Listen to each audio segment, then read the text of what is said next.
Good morning, good afternoon. कैसे हैं आप लोग? आवाज़ मिल रही? हेलो, आवाज़ मिल रही?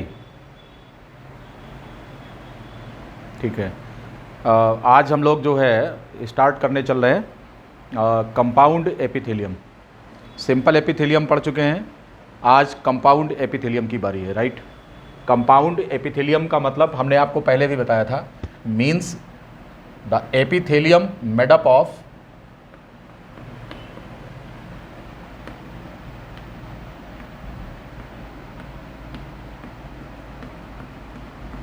more than one layers.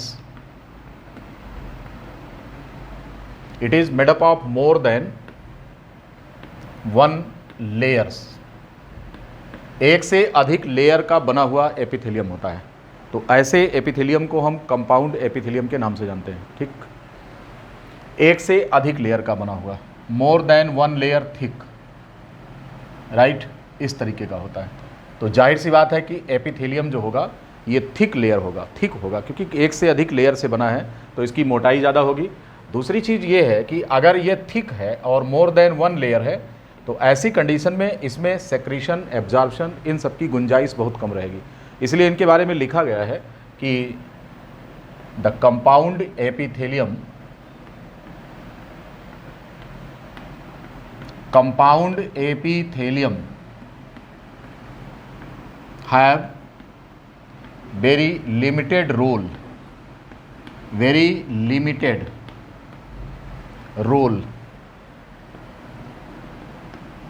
in the process of secretion and absorption.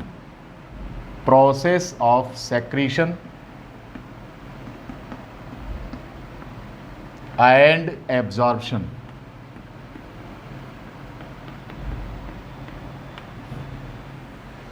ठीक है। कंपाउंड एपिथेलियम चूंकि इसकी थिकनेस ज़्यादा होती है, मोर देन वन लेयर की इसकी थिकनेस होती है, ऐसी कंडीशन में सेक्रीशन और एब्जॉर्प्शन में इसका बहुत कम रोल होता है, राइट।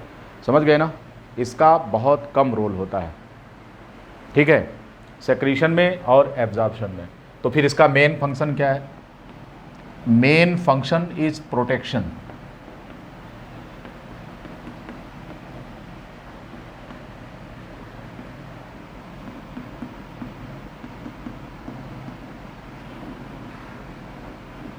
इनका मेन फंक्शन जो है ये सुरक्षा है, हमारे शरीर के अंगों की सुरक्षा करना ही इनका काम है, प्रोटेक्शन। इसलिए इनकी जो थिकनेस होती है it is of more than one layer, right.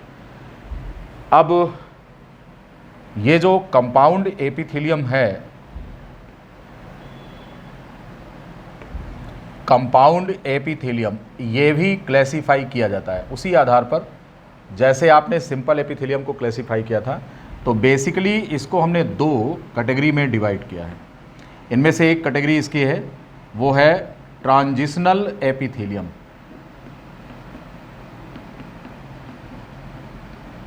Transitional epithelium.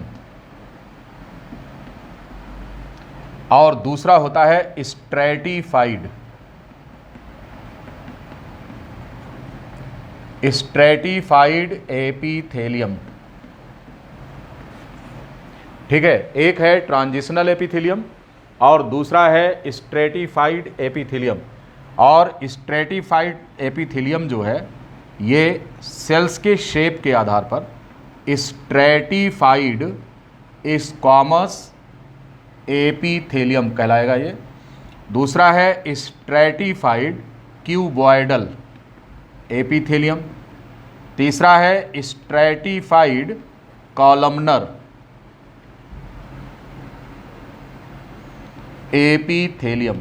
इस तरीके से कंपाउंड एपिथेलियम को प्राइमरली हम दो बेसिक ग्रुप में डिवाइड करते हैं।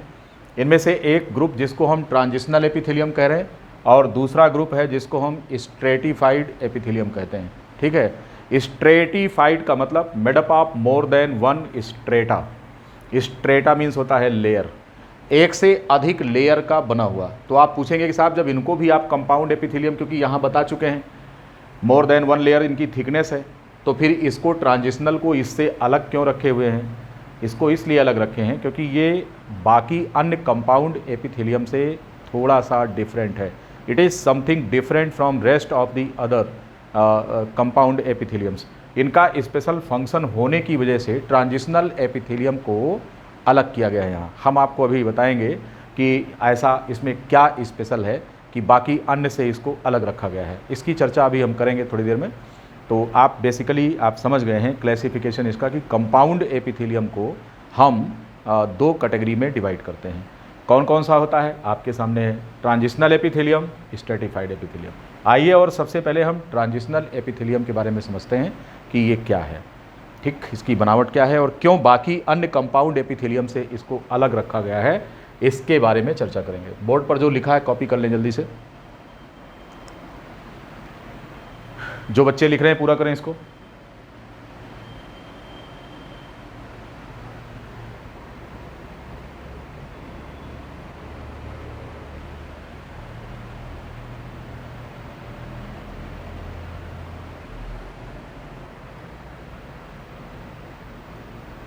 हो गया होगा। अब बात कर रहे हैं कि ट्रांजिशनल एपिथेलियम क्या है। सबसे पहले हम इस पर चर्चा करेंगे। What is the transitional epithelium.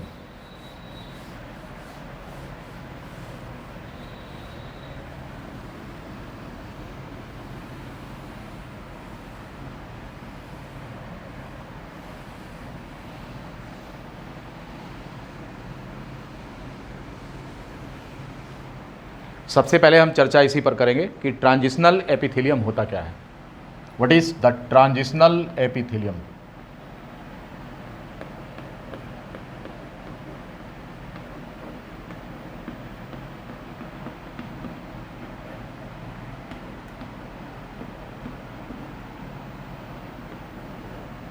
Transitional epithelium, सबसे पहले हम इस पर चर्चा करेंगे। इसका एक नाम यूरोथेलियम भी है। It is also known by the name urothelium. तो इस पॉइंट को आप नोट करेंगे। सबसे पहली बात, it is also known as urothelium, this one. इसका एक नाम यूरोथेलियम भी है। अब बेटा यहाँ पर यूरोथेलियम, यूरो का मतलब क्या होता है, what is euro. Euro stands for urinary tract।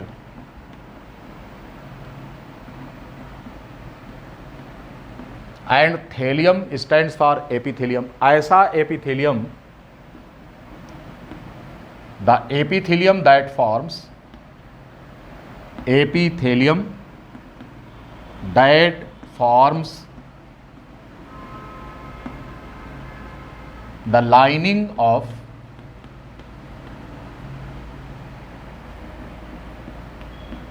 the urinary tract।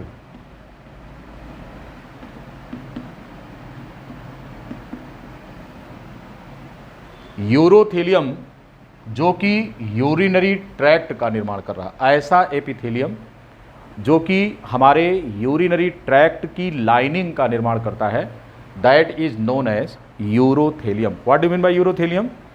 Urothelium is the epithelium that forms the lining of the urinary tract। अब ये क्वेश्चन ये है कि सर ये what is the urinary tract, ये क्या चीज़ होता है। आपको पता है कि आपकी किडनी आपकी बॉडी में यूरिन फॉर्मेशन का काम करती है। It is the excretory organ of yours, right. ये आपकी एक्सक्रीटरी ऑर्गन है और ये लगभग 10 से 12 लाख नेफ्रॉन से एक किडनी का निर्माण होता है। और नेफ्रॉन जो होता है वो किडनी की स्ट्रक्चरल और फंक्शनल यूनिट होता है, राइट। और इसी में नेफ्रॉन के अंदर ही क्या होता है कि ब्लड का फिल्ट्रेशन करके यूरिन का फॉर्मेशन होता है। क्या हो रहा है, ब्लड का फिल्ट्रेशन करके यूरिन का फॉर्मेशन हो रहा है। अब जब ब्लड फिल्टर होगा और यूरिन बनेगा तो ये यूरिन किसी न किसी ट्यूब से पास होता है। जिस नली से बेटा पास होता है हम उसी को यूरिनरी ट्रैक्ट बोलते हैं। अब इसमें कौन कौन से स्ट्रक्चर आते हैं तो ज़रा एक सरसरी तौर पर आप देख लीजिए। Suppose that this one is your kidney, this one, this is the kidney. Inside the kidney there is a chamber where the temporary storage of urine takes place, and then after the urine is passed out through this tube and brought here for collection. Its collection inside a bladder, it is known as the urinary bladder. This one is the urinary bladder, and this structure here is known as ureter. This structure is known as urethra, and this structure is known as renal pelvis. This structure is your kidney. Now this structure before you on the board is your excretory organ, that is known as kidney. Inside the kidney, million of nephrons are present here just to filter the blood to form the urine. After the filtration of blood, the urine is formed here and it is collected here in special chamber inside the kidney for very short period, and from here it is now drained out through a tube that is known as ureter, and through ureter the urine is brought to a spacious chamber, that is the urinary bladder in your lower abdomen. It is the urinary bladder, and from urinary bladder here the urine is collected here till it is full. यहाँ पर urine का collection होता है और तब तक collect होता रहता है जब तक कि ये फुल ना हो जाए. जब फुल होता है तो आपको यूरिन का सेंसेशन होता है, मीन्स कि you have to pass this urine out and the urine is passed through the urethra. Now the structures given here in diagram, these are known as the urinary tracts. अब urinary tract में पहला structure renal pelvis है. Here the urine stored for some times, and the second structure that is the ureter. Third structure that is the urinary bladder, and this one is the fourth structure here where the urine is passed, through which the urine is passed here. Now these total 4 organs, 4 structures, renal pelvis and the tube draining the urine out of kidney, it is known as ureter. And now the spacious chamber where the urine is collected for some time, it is the urinary bladder, and from here the urine passed through the urethra out. तो इस प्रकार से ये जो 4 structure जिनकी हम numbering यहाँ कर चुके हैं, पहला है रीनल पेल्विस, दूसरा है यूरेटर, तीसरा है यूरिनरी ब्लैडर और चौथा है यूरेथ्रा. ये जो 4 स्ट्रक्चर्स होते हैं, इनकी जो इनर वॉल होती है, जो अंदर की तरफ की जो इनकी लाइनिंग होती है, that is formed by this type of epithelium, what is called as the transitional epithelium. Right, इसको हम क्या बोलते हैं? इसी को हम ट्रांजिशनल एपिथेलियम बोलते हैं. एक मतलब हमने आपको समझा दिया कि साहब इसको हम यूरोथेलियम क्यों कहते हैं. इसको यूरोथेलियम इसलिए कहते हैं क्योंकि एक ऐसा एपिथेलियम है जो कि यूरिनरी ट्रैक्ट की लाइनिंग बनाता है, इसलिए इसका नाम पड़ा यूरोथेलियम. अब आप दूसरा सवाल पूछ सकते हैं, साहब इसको ट्रांजिशनल एपिथेलियम क्यों कहते हैं. अब इसके ऊपर हम चर्चा करने चल रहे हैं कि इसको हम ट्रांजिशनल एपिथेलियम क्यों कहते हैं. अभी तक की जो बात थी हमने आपको समझाया, ये आपको जानकारी हो भी गई होगी कि ट्रांजिशनल एपिथेलियम जो होता है वो कहाँ कहाँ पाया जाता है, ये समझ गए आप. इसको यूरोथेलियम क्यों कहते हैं ये भी मैंने आपको समझा दिया. अब इसकी बनावट कैसी होती है, जब इसकी बनावट समझ जाएंगे तो आपको अपने आप पता चल जाएगा कि इसका नाम ट्रांजिशनल एपिथेलियम क्यों रखा गया. आइए और हम समझते हैं कि इसकी बनावट क्या है और इसका ट्रांजिशनल एपिथेलियम नाम क्यों रखा गया है. इसी पर हम चर्चा करने चल रहे हैं. स्ट्रक्चर आप समझ गए होंगे. जैसा कि अभी हमने आपको बताया कि कंपाउंड एपिथेलियम है. ये कंपाउंड एपिथेलियम अगर है तो it is made up of more then 1 layers, एक से अधिक लेयर से ये बना हुआ है. अगर ये कंपाउंड एपिथेलियम है तो ये एक से अधिक लेयर से बना हुआ है. अब अगर आप देखें कि एक से अधिक लेयर क्या है तो कहेंगे साहब कि ये स्ट्रक्चर है, सपोज दैट इसका ये बेसल लेयर है, और जब भी आप बेसल लेयर देखते हैं सबसे नीचे की जो लेयर है तो it is the compound stratified compound epithelium होता है, क्यूबॉइडल होता है ये दिस वन. ये जो सेल्स हैं, ये जो सबसे नीचे की सेल है, इसको हम बोलते हैं, ये जर्मिनेटिव लेयर होती है. It is the basal layer, basal layer this one. ये जो आप देख पा रहे हैं इसको हम बेसल लेयर कहते हैं. दूसरा इसका जो जोन होता है ना, यहाँ पर पाई जाने वाली जो सेल्स होती हैं, these are irregular cells. These are irregular cells, अस्त व्यस्त सेल्स होती हैं, and these constitute here the middle portion of the epithelium. These constitute the middle layer. ठीक, ये कौन है? ये मिडिल लेयर बना रही हैं. ये जो सेल्स यहाँ पर पॉलीहेड्रल सेल्स हैं, these cells form the middle layer, this one middle layer, this one. अब आपको पता है कि जो मिडिल लेयर है ये इर्रेगुलर सेल्स से बना है. जो बेसल लेयर है it is made up of compound epithelial cuboidal cells. यहाँ पर कौन होती हैं? ये क्यूबॉइडल सेल्स होती हैं. ये जो सेल्स होती हैं ये पॉलीहेड्रल सेल हैं. पॉलीहेड्रल मतलब बहुकोणीय होती हैं. इनमें एंगल कई होते हैं, इर्रेगुलर शेप होता है, इर्रेगुलर सेल्स जो कि इसका मिडिल जोन बनाती हैं। And the upper most layer of this one, इसका जो अपर जोन होता है ये स्क्वामस एपिथेलियम का होता है। इस तरह से जो ऊपर की सरफेस की जो सेल्स होती हैं, ये जो सरफेस का जो पोर्शन है it is known as the upper layer, और ये अपर लेयर जो है it is made up of squamous cells. यहां पर ये जो सेल्स होती हैं ये स्क्वामस सेल्स होती हैं। Now in this diagram you can see that this epithelium is made up of more than one layer, and these have been divided in 3 different zones. The basal zone सबसे नीचे की तरफ पाई जाने वाली layer है जो कि क्यूबॉइडल एपिथेलियम से बनी है। इसके जो बीच की सेल्स हैं ये इरेगुलर शेप में सेल्स होती हैं, इनका डायमेंशन फिक्स नहीं होता, अंडाकार हो सकती हैं, बहुकोणीय हो सकती हैं, पॉलीहेड्रल, इस तरीके से ये सेल्स हैं। और इनके सरफेस पर जो सुपरफिशियल सेल्स होती हैं, अपर मोस्ट लेयर जो होती है, it is made up of squamous cells. You can see here that the compound epithelium of this type is made up of 3 different type of cells. तीनों प्रकार की sales हैं यहाँ पर, स्क्वामस भी हैं, इरेगुलर सेल्स भी हैं और क्यूबॉइडल सेल भी हैं। और स्क्वामस सेल्स इसका सरफेस बनाती हैं, पॉलीहेड्रल इरेगुलर सेल्स इसका मिडिल पोर्शन बनाती हैं, और जो लोअर सेल होता है, लोअर लेयर होता है या बेसल जोन होता है, उसका निर्माण करने वाली क्यूबॉइडल सेल्स होती हैं। इस तरीके से आपके ट्रांजिशनल एपिथेलियम में 3 डिफरेंट जोन्स पाए जाते हैं जो कि अलग अलग प्रकार की सेल्स से बने होते हैं, इनका शेप अलग अलग होता है। इतनी बात समझ गए होंगे आप। अब इसको ट्रांजिशनल क्यों कहते हैं? इसलिए क्योंकि इनमें पावर ऑफ स्ट्रेचिंग होती है। क्या होता है? ये खिंचाव सहने की पावर रखती हैं, ठीक उसी प्रकार से जैसे कि आप गुब्बारे में जब हवा भरते हैं, क्या करते हैं, गुब्बारे में हवा भरते हैं तो गुब्बारे की जो दीवार है उसमें स्ट्रेचिंग शुरू होती है, खिंचाव शुरू होता है। जब आप गुब्बारे में हवा भरते हैं तो उसकी जो लचीली दीवार होती है वो ऐसे फैलती है, स्ट्रेचिंग करती है, और गुब्बारे की दीवार जब फैलती है, स्ट्रेचिंग करती है, तो उसकी दीवार काफ़ी पतली हो जाती है।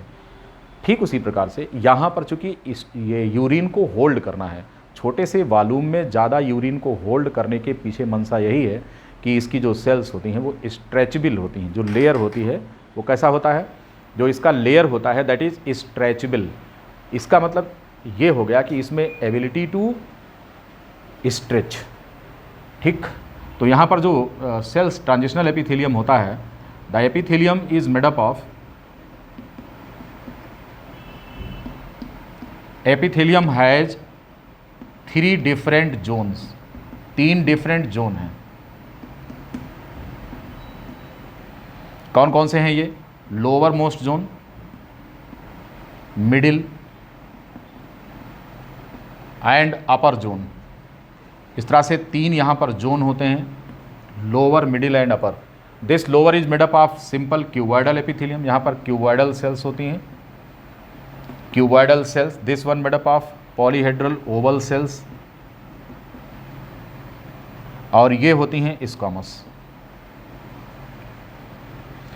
ठीक, तो ये तो हो गया इसमें जोनेशन। अब दूसरी चीज़ ये है कि चूंकि इसमें यूरिन जमा होने की वजह से इनकी दीवार में तनाव पैदा होता है।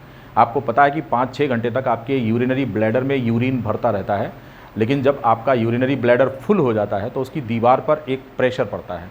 इसकी वजह से उसकी दीवार में स्ट्रेचिंग शुरू होती है, और जब स्ट्रेचिंग शुरू होती है तो एक खास प्रकार के रिसेप्टर्स जो कि स्ट्रेच रिसेप्टर कहलाते हैं वो यूरिनरी ब्लैडर की दीवार पर होते हैं। They send the signal to your nervous system, एक आपके नर्वस सिस्टम को, ऑटोनॉमिक नर्वस सिस्टम को सिग्नल जाता है, वहाँ से आप फील करते हैं कि हमको यूरिन डिस्चार्ज करना चाहिए, आपको पेशाब लगी होती है, इसका एहसास हो जाता है, राइट। जब आपका यूरिनरी ब्लैडर फुल हो जाता है, ध्यान रखिए कि इसकी स्टोरेज कैपेसिटी ज़्यादा इसलिए होती है क्योंकि इसमें जो एपिथेलियम होता है, जैसे हवा में गुब्बारा भरने की कैपेसिटी ज़्यादा हो सकती है, उसका जितना सामान्य यूजुअल वॉल्यूम होता है उससे ज़्यादा वॉल्यूम वो बना लेता है जब उसमें हवा भर के प्रेशर डेवलप किया जाता है। बिल्कुल ठीक उसी प्रकार से आपके यूरिनरी ब्लैडर का वॉल्यूम बढ़ाया जाता है जब इसमें यूरिन भरा जाता है, और ऐसा तभी संभव हो पाएगा जब इसकी दीवार में लचीलापन हो। तो यहाँ पर जो दीवार में लचीलापन है ये इसकी स्ट्रेचिंग एबिलिटी की वजह से होता है, राइट। तो अब आप इसको लिख सकते हैं कि इसमें स्ट्रेचिंग की कैपेसिटी होती है, किसमें? ट्रांजिशनल एपिथेलियम में। बोर्ड पर जो लिखा आप नोट कर लें, कुछ आइटम हटाएंगे यहाँ से तभी आपको लिखेंगे दूसरा मटेरियल, तो इसको पूरा कर लीजिए। बोर्ड पर जो भी लिखा है इसे पूरा कर लीजिए, फिर आगे बढ़ें।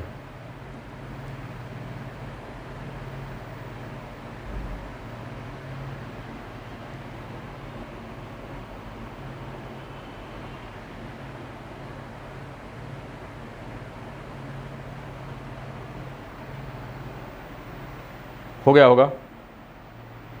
आप कुछ लाइनें यहाँ पर नोट कर लेंगे, वो क्या हैं मैं मेंशन कर दे रहा हूँ, जल्दी करिए।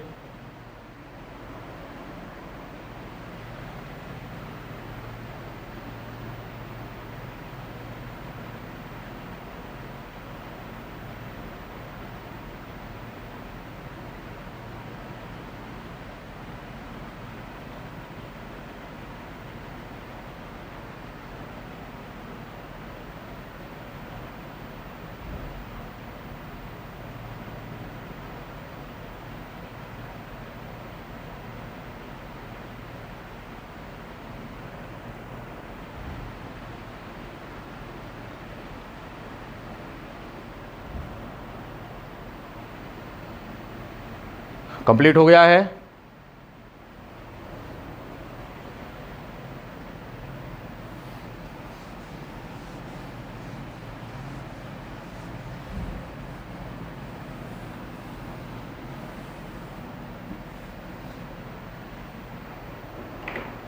Now you can see here, ये पॉइंट आप मेंशन कर लेंगे। The transitional epithelium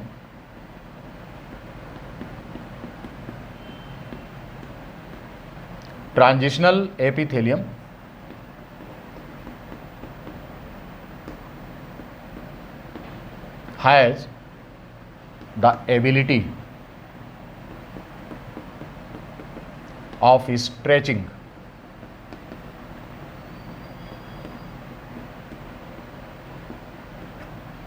this has the ability of stretching, and during stretching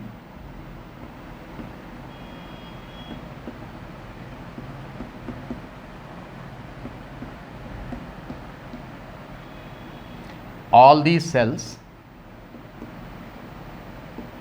of different shape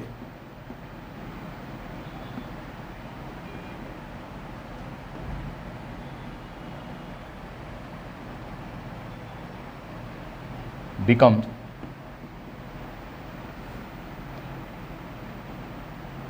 जो अलग अलग सेल्स होती हैं, all the cells of different shape becomes flat squamous.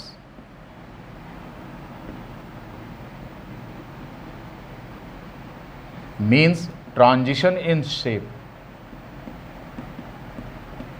transition in shape of these cells during stretching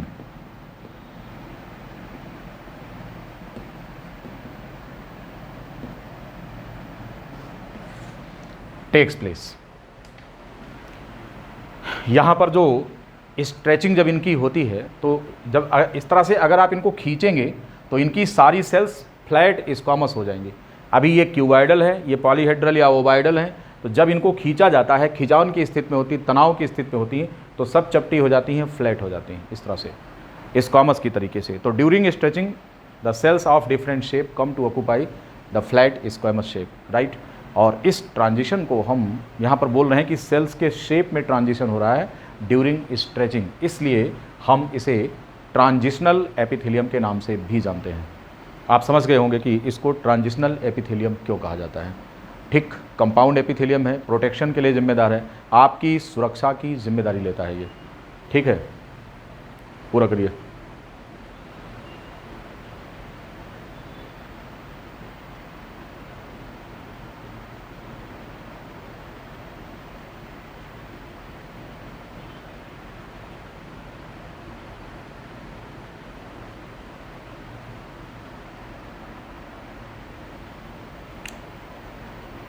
ये complete कर लिया होगा।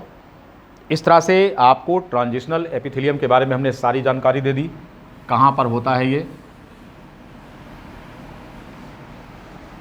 क्या बनावट है, नाम इसके अलग अलग हैं, नाम के अनुसार इसका स्ट्रक्चर वास्तव में क्या है, इन सब पर चर्चा कर लिया है।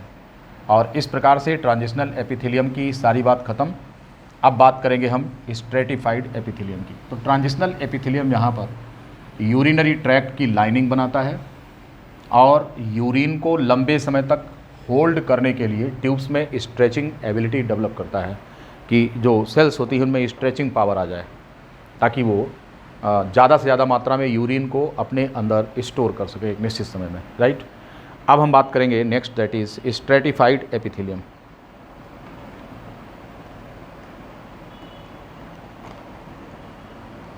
Next that is stratified epithelium. अगला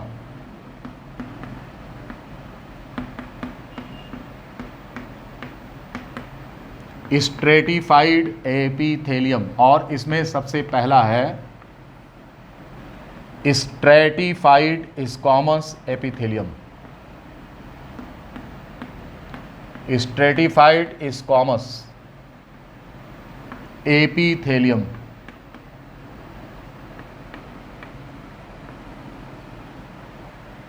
स्ट्रेटिफाइड स्क्वामस एपिथेलियम। स्ट्रेटिफाइड क्यों करें, made up of more than one layer.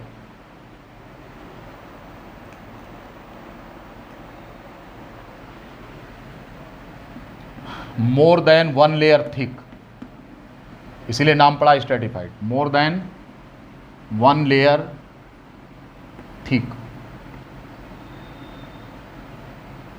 One layer ही लिख लेंगे, इसीलिए नाम पड़ा स्ट्रेटिफाइड। टू टाइप सेल्स जो होती हैं, the cells are flat squamous.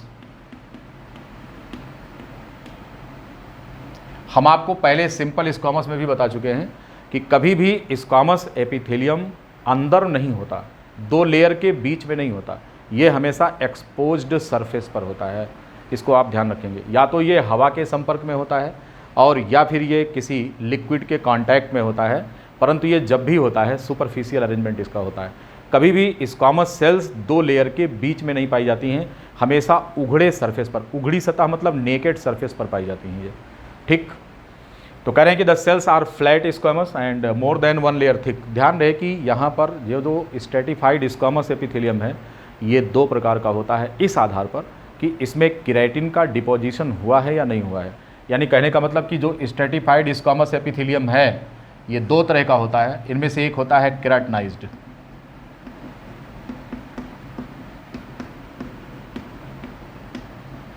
Stratified squamous epithelium, और दूसरा होता है नॉन केराटिनाइज्ड।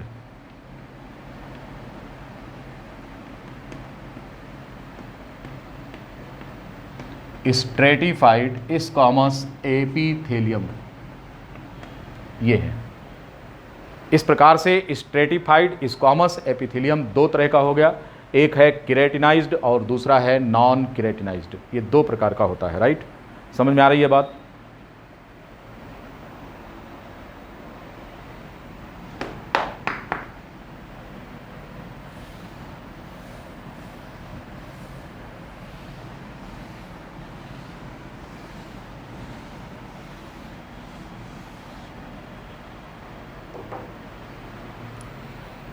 यहाँ पे एक टर्म यूज किया गया है केराटिनाइज्ड, दूसरा है नॉन केराटिनाइज्ड। याद रखिए केराटिन एक प्रकार का प्रोटीन होता है और ये केराटिन जो होता है अगर किसी भी सेल साइटोप्लाज्म में बन जाए तो उसका जितना भी पानी होता है सब उसको एब्जॉर्ब करके सेल्स को ड्राई कर देता है साइटोप्लाज्म को। केराटिन प्रोटीन जैसे चूना पत्थर पानी सोख लेता है, उसी प्रकार से केराटिन होता है कि जितना भी सेल साइटोप्लाज्म में पानी होगा वो सब ये सोख लेता है और इस प्रकार से सेल साइटोप्लाज्म को काफ़ी गाढ़ा, बहुत गाढ़ा और ड्राई बना देता है। ऐसी कंडीशन में जिस सेल के अंदर केराटिन का इस लेवल का डिपोजिशन होता है तो उसका जो साइटोप्लाज्म होता है वो डेड कर जाता है और वो सेल भी जिंदा नहीं रहती है। यानी कहने का मतलब कि जिन सेल्स में केराटिन का डिपोजिशन हो जाएगा ऐसी सेल्स डेड सेल कहलाती हैं, राइट। तो सबसे पहले हम बात करेंगे केराटिन की। केराटिन क्या चीज़ है? Keratin is a kind of protein,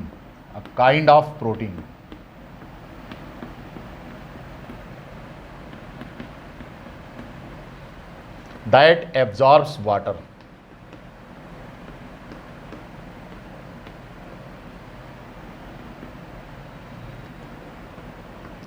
Available in the cell cytoplasm.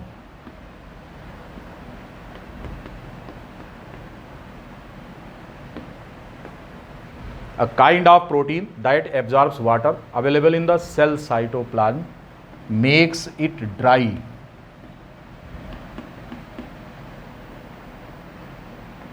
And cells die.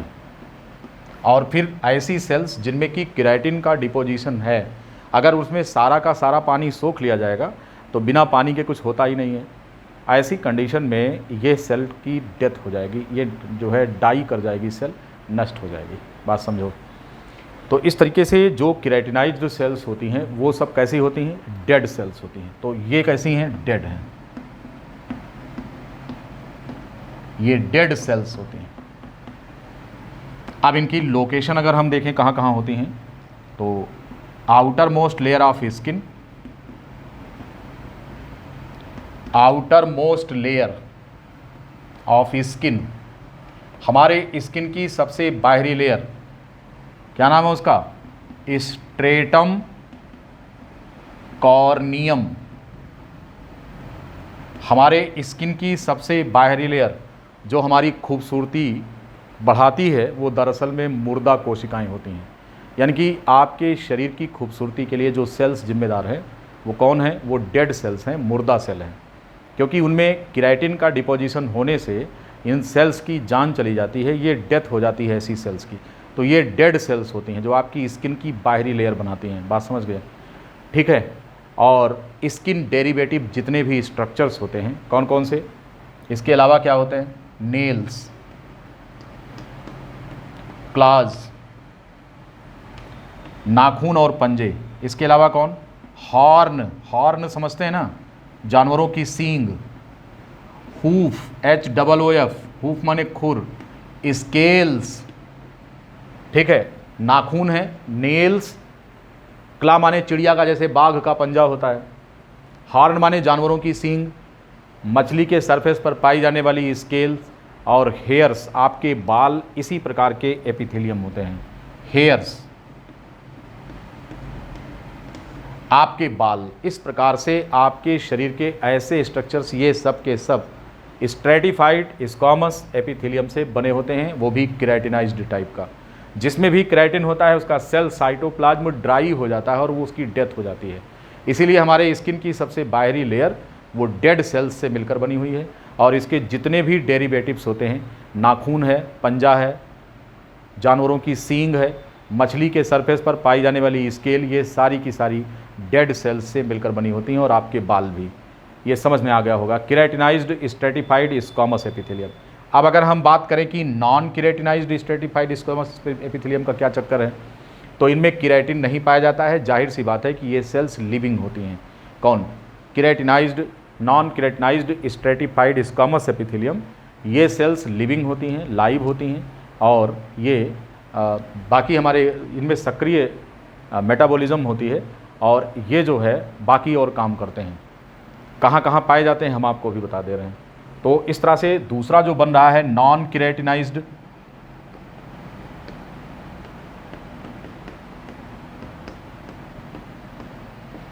Stratified squamous epithelium, इनकी जो सेल्स हैं वो लिविंग हैं। इनमें जो पाई जाने वाली सेल्स हैं, सेल्स आर लिविंग, ये जिंदा हैं, सेल्स मरी नहीं हैं। दूसरी चीज़ क्या है? सेल्स लिविंग होती हैं, found on the wet and smooth surface.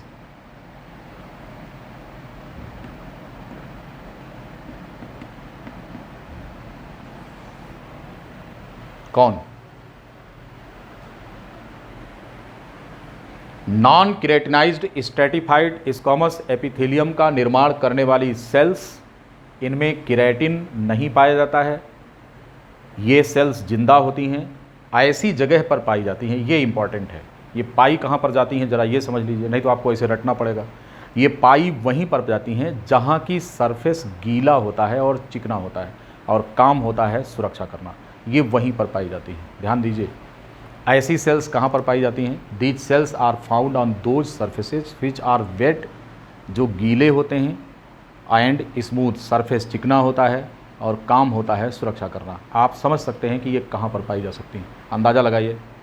सबसे पहले आप अपनी बक्कल कैविटी में चलेंगे। आपके होंठ और आपके गाल, ये आपकी बक्कल कैविटी बना रहे हैं, गाल और होंठ, लेकिन बाहर का सरफेस नहीं, बाहर तो केराटिनाइज्ड स्ट्रेटिफाइड स्क्वामस एपिथेलियम है, अंदर की तरफ से देखेंगे जरा, अपने गाल पर जीभ अपनी लेकर जाइए अंदर से, ये जहाँ पर हमारी जीभ चल रही है, अंदर का सरफेस बहुत स्मूथ है और चिकना भी है। क्यों? क्योंकि यहाँ पर सलाइवा का सेक्रेशन होता है। सलाइवा यहाँ पर ज़्यादा होने की वजह से इसका इनर सरफेस स्मूथ होता है, गीला होता है। बात समझ गए? और यहाँ पर चूँकि अक्सर खरोच लगने की संभावना होती है। कहेंगे साहब मुँह में खरोच कैसे लगेगा? जैसे आप गन्ना चूस रहे हैं तो गन्ने के फाइबर्स आपकी स्किन को काट देंगे। आप कोई रफ टफ आइटम खा रहे हैं तो ऐसा होगा। या कभी आप गर्म चाय आप पी रहे होंगे तो मुंह में फोले पड़ गए, थोड़ी देर में फूट कर अलग हो जाते हैं, अगले दिन सुबह नई स्किन निकल जाती है। वहाँ पर हाईली रीजनरेटिव स्ट्रक्चर होता है, रीजनरेट करता रहता है। तो यहाँ पर इसका सरफेस ड्राई नहीं होता क्योंकि माउथ की वाटरिंग होती रहती है। What do mean by watering of mouth? The salivation, discharge of saliva in your buccal cavity that keeps the surface of your cheek, inner surface of cheek and inner surface of the lip always wet। अब यहाँ पर इसी प्रकार का epithelium पाया जाएगा। तो location आप लिखते चलिए कि कहाँ कहाँ पर ये पाया जाता है।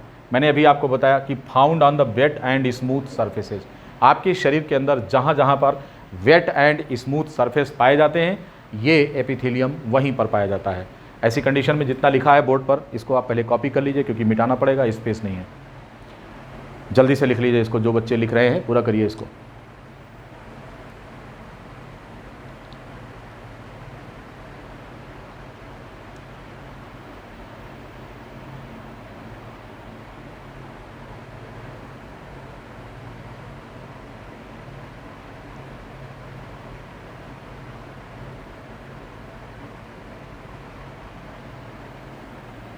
लिख लिया होगा।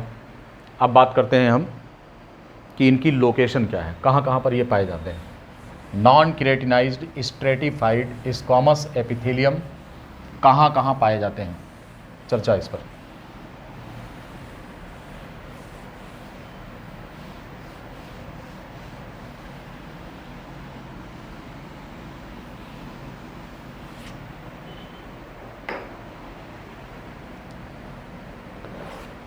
कहाँ कहाँ पर वेट और स्मूथ सरफेस होता है? Inner margin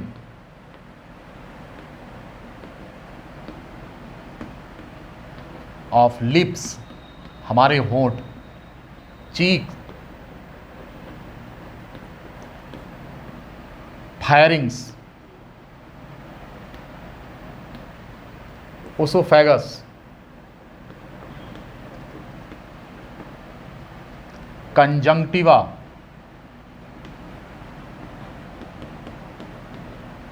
anal canal and vaginal canal.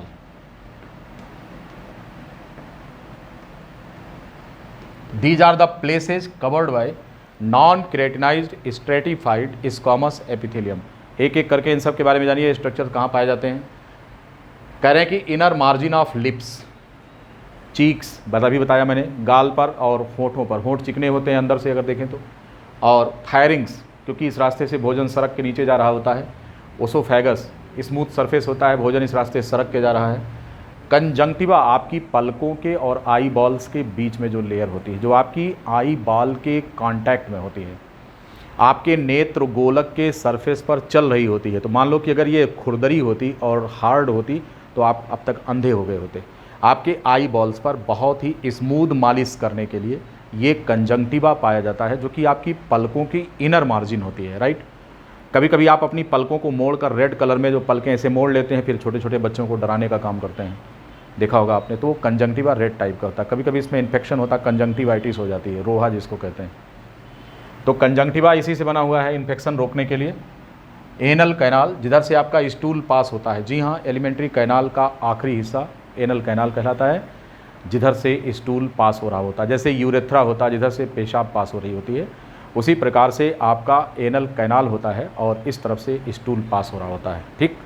तो इसकी भी बनावट, चूँकि यहाँ पर स्मूथनेस ज़रूरी है, अदरवाइज़ आपका स्टूल पास नहीं होगा, बाथरूम में पेनफुल स्टूल होगा आपका, इसलिए चिकना होता है, गीला होता है। गीला होने का कारण म्यूकस होता है, ठीक। इतनी सारी बात समझ गए। इसके बाद कह रहा है वेजाइनल कैनाल। जी हाँ, फीमेल्स में वेजाइनल कैनाल जो कि कॉपुलेशन के लिए होता है वो चिकना होता है और गीला होता है, इसलिए कि वहाँ पर किसी भी प्रकार का संक्रमण ना हो, कोई इन्फेक्शन ना हो और कापुलेशन के दौरान स्मूथनेस बनी रहे, लब्रिकेशन होता रहे, इसलिए ऐसा होता है। ठीक, तो ये सारे स्ट्रक्चर्स आप समझ चुके हैं। अभी तक हम जो कंपाउंड एपिथेलियम में स्ट्रेटिफाइड स्क्वामस एपिथेलियम की बात कर रहे थे। इसके बाद दो और बच रहे हैं, इनमें से एक है स्ट्रेटिफाइड क्यूबॉइडल एपिथेलियम। आइए उसके बारे में थोड़ा सा लिख कर आगे बढ़ें। Stratified cuboidal epithelium. Next,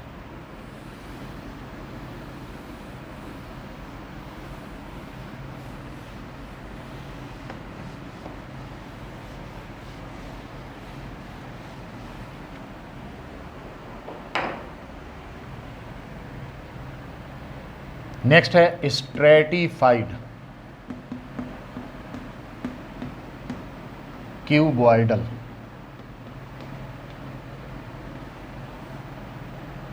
epithelium.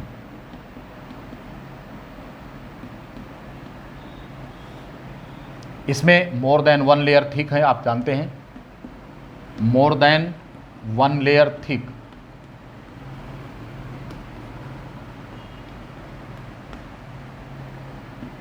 Sales are cuboidal.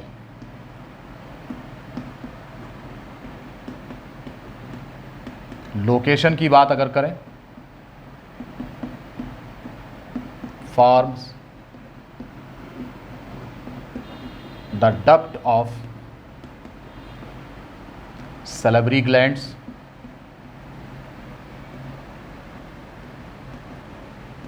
Gastric glands,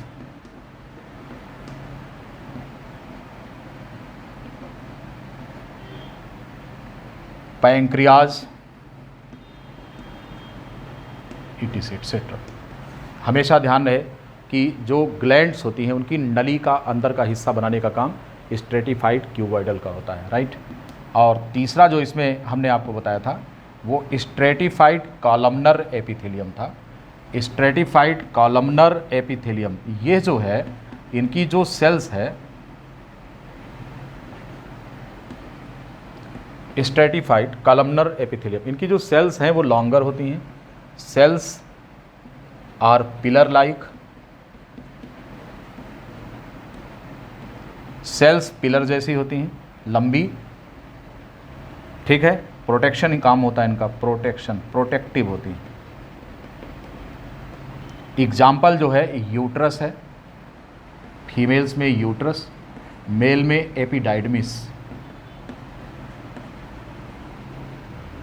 ये जेनाइटल डक्ट्स होते हैं मेल और फीमेल के, जिनकी लाइनिंग इसी प्रकार के स्ट्रेटिफाइड कॉलमनर एपिथेलियम का बना होता है। ठीक, इस तरीके से मैंने आपको कंपाउंड एपिथेलियम पर कंप्लीट इन्फॉर्मेशन दे दिया है, सारी बात बता दिया है कि कंपाउंड एपिथेलियम क्या होता है। इसके पहले सिंपल एपिथेलियम पढ़ा लिया था और इस प्रकार से एपिथेलियम समाप्त होता है। ठीक, इसमें हम ग्लैंड्स के बारे में बात करेंगे। अगला लेक्चर जो हम लेंगे वो ग्लैंडुलर एपिथेलियम पर बात करेंगे और फिर दूसरे टिश्यू की बात करेंगे, कनेक्टिव टिश्यू की, अपने अगले लेक्चर में। आज के इस लेक्चर में इतना ही। सवाल पूछना चाहें तो पूछ सकते हैं। Any question?